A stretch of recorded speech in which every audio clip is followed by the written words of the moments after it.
మీ అందరికీ ఒక కథ చెప్తా. ఇన్ఫాక్ట్ అది కథ కాదు, ఒక రియల్ ఇంట్రొడక్షన్.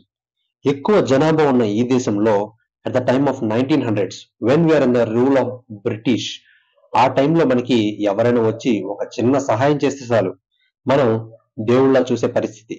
కానీ ఆ మంచి అనే ముసుగులో ఉండి అండర్ గ్రౌండ్ లో అన్ని తప్పుడు వ్యవహారాలు చేస్తూ, ఓకే తప్పుడు వ్యవహారాలు అనేది అవునా కాదా అనేది మీరే చివరిలో చెప్పండి. నేను మాత్రం ఆ మంచి అనే ముసుగులో ఉండి తెరిస్సా చేసిన పనులన్నిటినీ మీ ముందుంచుతాను.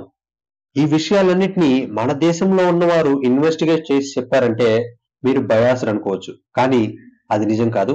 నేను తీసుకున్న ఈ ప్రతి ఒక్క ఇన్ఫర్మేషన్ అమెరికన్ జర్నలిస్ట్ అయిన క్రిస్టఫర్ హిచెన్స్ రాసిన బుక్స్ మరియు డాక్యుమెంటరీ నుంచి తీసిన ఇన్ఫర్మేషన్. ఈ వీడియోని ఎక్కడ కూడా స్కిప్ చేయొద్దు అసలు. అయితే ఇంకెందుకు ఆలస్యం, let's begin our video to reveal the dark truth of mother Teresa which done in under ground.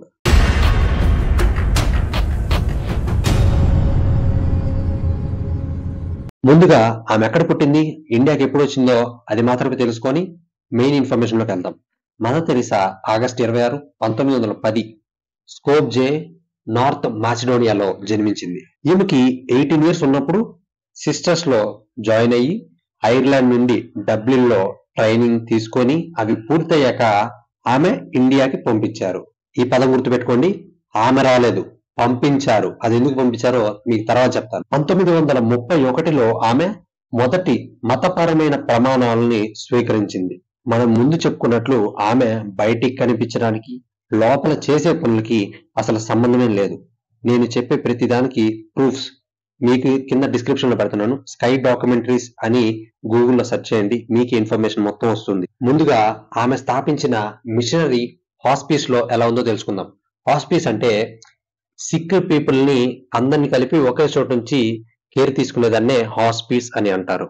అక్కడ ఉండే ప్రతి ఒక్క పేషెంట్ కి హెడ్ షేవ్ చేసి ఉన్నారు. అసలు బెడ్స్ లేవు, ఓన్లీ స్ట్రెచర్స్ పైనే పడుకోబెట్టి నేల మీద ఉన్నారు. అక్కడ ఎలా అంటే అసలు తినడానికి కూడా చోటు ఉండదు. There are no chairs anywhere. There are just these stretcher beds, and they're like First World War stretcher beds. There's no garden, no yard even, no nothing. And I thought, what is this? When a person is in last stage of his death, నీకు proper medication are care అనేది ఇవ్వాలి. కానీ వాళ్ళని medication అనే purpose తో తీసుకొని వచ్చి వారికి అసలు మెడికేషన్ అనేది ఇవ్వకుండా, అంటే పెయిన్ కిల్లర్స్ కూడా ఇవ్వకుండా చివరికి ఏమైతే అది కానివ్వండి అని అక్కడే పరేసేవారంట. ఇక్కడ మీకు చిన్న సంఘటన గురించి చెప్పాలి. మీరు ఎప్పుడైనా హాస్పిటల్కి వెళ్తారు, జనరల్ వార్డులో 10 మంది ఎంతమంది ఉంటారు ఇమాజిన్. ఇప్పుడు ఒక నర్స్ ఒక ఇంజెక్షన్ నీడిల్ తో మీ పక్క బెడ్ లో ఉన్న అతనికి వేసింది, అదే తీసుకొచ్చి మీకు వేస్తే ఊహించుకోండి. ఇదే మెయిన్ గా అక్కడ జరిగే భాగవతం. ఇమాజిన్ 100 మంది పిల్లలకు నీడిల్ కూడా సఫిషియెంట్ గా ఉంచేవాళ్ళు కాదు. ఆ ఉన్న నీడిల్నే ఒకరి తర్వాత ఒకరికి వేరే వాళ్ళకి వేసేవాళ్ళు. అండ్ ఆ టైంలో ఎక్కువ నీడిల్స్ ప్రొడక్షన్ కూడా ఉండేది కాదు. దాన్ని ఎలా వాడేవారంటే వేడి నీళ్ళలోనో లేదన్నా స్టెరిలైజ్ చేసి దాన్ని మళ్ళీ వేరే వాళ్ళకి వాడేవాళ్ళు. కానీ ఆమె అట్లా కాదు, అక్కడే వాడేసి ఎమ్మట చన్నీళ్ళు అలా ముంచేసి మళ్ళీ వేరే వాళ్ళకి వేసేదంట, అలా వాడేదంట. ఇక్కడ కనిపించే ఈ ఫోటోను చూడండి. దీనిలో I am on my way to heaven అంటే నేను స్వర్గానికి వెళ్తున్నా అంటే వెళ్లే దారిలో ఉన్నా అని అర్థం వస్తుంది. ఒక హాస్పిటల్ యొక్క మెయిన్ ఉద్దేశం వచ్చేసి ఒకరిని బ్రతికించడంపై ఉండాలి, కానీ అక్కడ చనిపోతున్నారు అని ముందే డిసైడ్ చేసేస్తుంది. జర్నలిస్ట్ చెప్పిన దాని ప్రకారం ఆమె ఫస్ట్ డే వర్క్ ఫినిష్ చేసుకొని వెళ్తుండగా ఒక చిన్న పిల్లాడు, అతని వయస్సు 15 సంవత్సరాలు. అతనికి స్టార్టింగ్ లో ఒక చిన్న కిడ్నీ సమస్య మాత్రమే. ఆ తర్వాత రోజులు గడిచే కొద్దీ ఆ ఒక చిన్న రోగం పెరుగుతూ పెద్దదైంది. ఆ జర్నలిస్ట్ తెరిసాతో ఆ పిల్లవాడిని హాస్పిటల్ కి పంపించమని చెప్పినప్పుడు తెరిసా నిరాకరించిందంట.